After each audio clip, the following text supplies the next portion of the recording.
যে সমস্ত নারীর চুল কোনো বেগানা পুরুষ দেখবে, ওদেরকে কিয়ামতের মাঠে জাহান্নামে চুলের মধ্যে লটকিয়ে রাখা হবে। 2, যে সমস্ত নারী স্বামীর সাথে তর্ক করে কথায় কথায়, বাকবিতান্ডে জড়িয়ে যায়, কথায় কথায় জবাব দেয়, স্বামীর মনে আঘাত দেয়, তাদের জিহ্বার মধ্যে লটকিয়ে রাখা হবে। জানিয়ে দেবেন আপনার ওয়াইফকে। আপনাদের সাথে আসতেছি একটু পরে।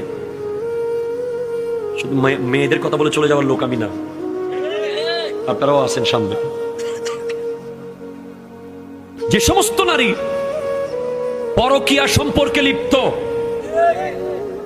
এবং বিয়ের আগে বিবাহ বহির্ভূত প্রেমে লিপ্ত, এই সমস্ত নারীদের বুকের দুধের স্তরের মধ্যে প্যারাক মেরে লটকিয়ে রাখা হবে জাহান্নামে।